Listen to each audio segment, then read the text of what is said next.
এইভাবে লেবুর আচার বানালে 2 বছর ঘরে রেখে সংরক্ষণ করে খেতে পারবেন। তো নমস্কার বন্ধুরা, দীপার রান্নাঘরে আপনাদের সবাইকে স্বাগত। তো আজ বানিয়ে দেখাচ্ছি আমি কিভাবে লেবুর আচার বানাই। প্রথমে লেবুটাকে ভালো করে ধুয়ে শুকনো ন্যাকড়া দিয়ে ভালো করে মুছে নিতে হবে, যেন জল না থাকে। তো এখানে নিয়ে নিলাম সরষে গুঁড়ো।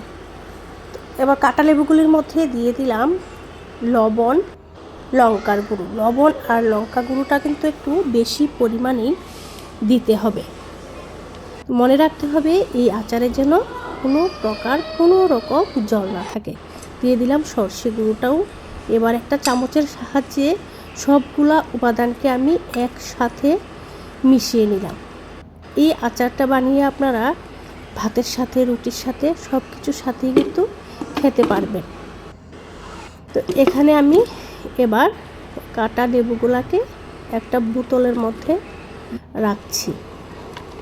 অবশ্যই কাচের বোতলে রাখার চেষ্টা করবেন, তাহলে আচারটা অনেক দিন সংরক্ষণ থাকবে। এবার দিয়ে দিলাম লাল সরষের তেল। লাল সরষের তেলটা কিন্তু অবশ্যই দিতে হবে। আবারও মিশিয়ে নিলাম তেলটার সাথে লেবুগুলিকে। এবার আমি বোতলের মুখটাকে বন্ধ করে দিলাম। এবার দিয়ে দিলাম রোদে।